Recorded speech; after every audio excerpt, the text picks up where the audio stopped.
It's funny, I'm going to do another YouTube, and this one is like, I'm very different than everybody else. It's really fucking weird. Growing up was weird because I was very smart, and some of the things I talk about, people would be fucking like, you know, I'd come up with something science-wise and be like, oh, it's so neat that this happens when you do this, and they're like, what are you talking about? Science?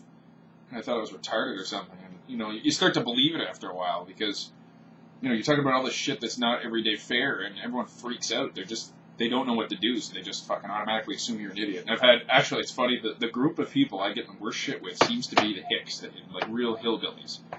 And we got them everywhere. They're not just in the States. They're not just in the South. We got Canadian version of that, or just exactly the fucking same, just Canadian.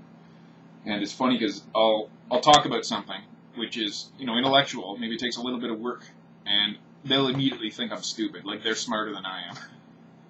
I only have about like 10 times the IQ they do, but it's just beautiful little irony. They think I'm stupid because I'm talking about something that's not snowmobiles and, you know, sports and beer. There are more important things to talk about, believe it or not. I know, it's kind of scary. But anyway, it's just a lot of, if you listen to my YouTubes at all and you don't know me, you just assume that I'm fucking like against something just because everyone is with it. And it's not true at all. I got in shit, like I said, with a friend of mine because she's like, where's your Canadian bread? I'm like, it's so stupid. Being proud of athletes because they were born on the same 4,000 mile wide or 4,000 kilometer wide rock that I am. That's what I have in common with them. I mean, there are people in the States that I'm born closer to, just geography wise.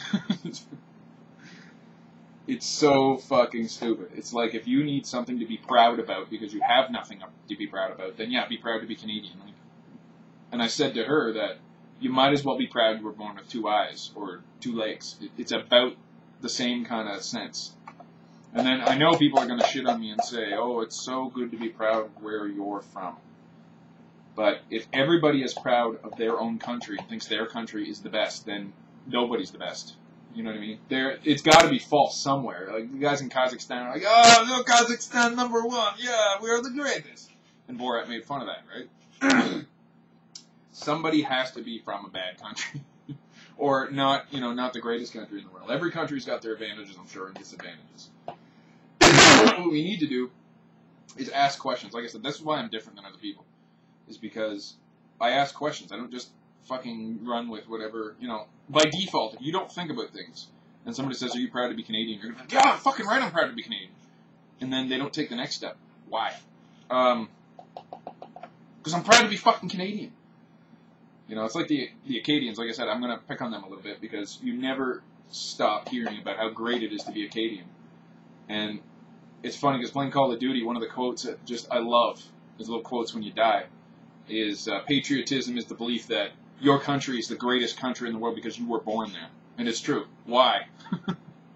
Every country, I'm sure, has had some accomplishments to be proud of. Like, you know, there's Canadian scientists that invented stuff, you name it. I did not invent any of those fucking things. Say if my grandfather invented the pacemaker, right? Just this great invention. It's very fucking within the realm of possibility that I'm going to cash in on that and be like, yeah, my grandfather invented the fucking pacemaker. And I'll get rich and famous off of it, and people will respect me. I didn't invent the pacemaker. I've had fucking nothing to do with the pacemaker, right? Even in that case, I'd have more right to brag than someone who's going to brag about, oh, Canada won the Olympics, way to go. You know what I mean? And absolutely nothing to do with the athletes here. The athletes have more in common with the people they're meeting. So anyway, I'm kind of rehashing a little bit here. I've had something to eat, so, you know, blood sugar's coming back up to where it needs to be. But yeah, it's like, I don't do anything the way everyone else does just because they do it. Like I said, I would not want to be in I wouldn't want it to be in Vancouver for the Olympics itself because it would just be ultra busy. If you're in any kind of business sector and you're serving the public, it's going to be fucking god awful. Like, that city is going to quadruple in size for the couple of weeks. And like this one guy was saying, he had written an article on Vancouver saying that we had just won against Slovakia and everyone was partying their guts out. He's like, I can't even imagine what it's going to be like if they win the gold. And on top of that, if they lose, oh, it's going to be awful. And it's good the way things worked out because I'm sure a lot less people are going to die. But here's the thing. If your sports team loses, why do people go out and fucking riot? I mean, soccer I know is a religion to the Brits and to the Europeans. But it doesn't give you an excuse to go out and fucking riot. It's a sports team. Whether they win, whether they lose. I mean, why do people only accept that my team has to be number one? You know your team's not going to win every time. Like, your team has to lose. That's what defines it. It's not, my favorite team is, say,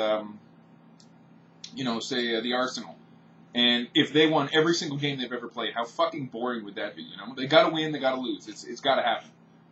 And, I mean, it comes down to sometimes there's a bullshit call where someone will lose. That's an excuse to get mad, you know? But you cannot tell me that, you being an average Joe who's not good at hockey could have been put in some hockey player's place and played better than he did. I know sometimes you're watching a game and you're like, why the fuck didn't he shoot, or why didn't he pass? He's on the ice. He's got the best fucking perspective. He's right there in the thick of things. Obviously, there's a reason. And not everybody plays to their full potential every game. It just happens, Get mad at somebody for something that actually makes no fucking difference. We're kind of brainwashed in a lot of ways. And this is why I ask questions. You're brainwashed to root for a team and to be proud to be American or Canadian or wherever you're from. And you just gotta ask questions. This is what I define. Like, if you're on autopilot and you have not changed anything you've ever thought of, like, when you're young, you assume a couple things, and then you keep those assumptions right until somebody really nails you with being wrong, and then you change them. But for the most part, I mean, you could have all these really shitty assumptions about how life works, about, pride, about all this other shit. And unless somebody fucking helps you to see that those views are wrong, you're going to keep them going forever. It's a very childish thing to do. I'm always right about everything. I'm right. Being gay is wrong. They all need to be put to death. Yes, I have heard that, which is fucking stupid. I'm not gay, obviously. If I was gay, I'd be very happy because we got a pretty good gay population here. We even got a club downtown. It's awesome.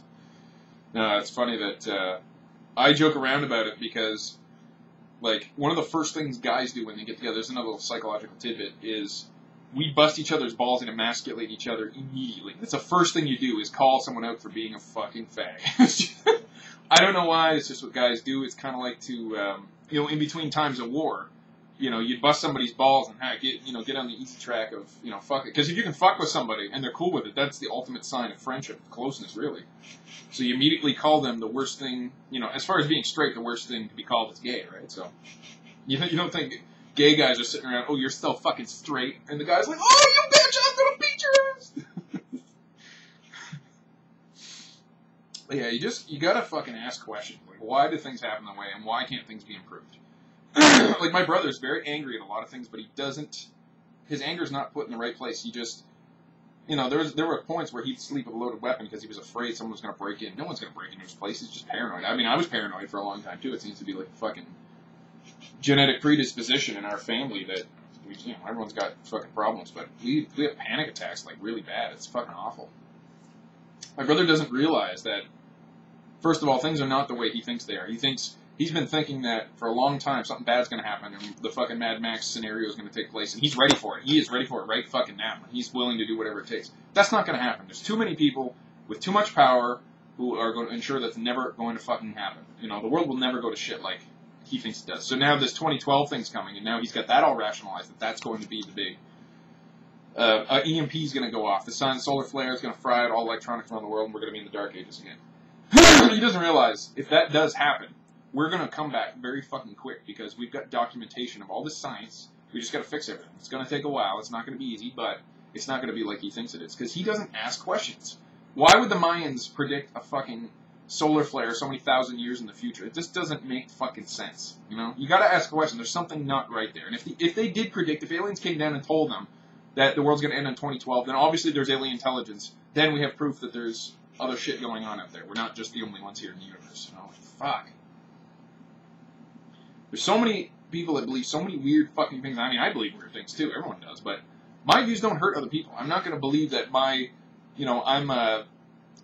whole Israeli versus fucking Palestine thing. They're fighting over a piece of ground. Why not try not fighting? Why not put the guns down and see where that goes for 10 years? And if you don't like it, hey, go back to fighting. I mean, you've done this fighting thing for fucking ever. We've been fighting forever. Where would we be right now without fighting? It would be amazing. We'd be in the future. We'd be like 10,000 years from now. Anyway, this is just a big, melting pot of just random shit. I know, I'm so random all over the place.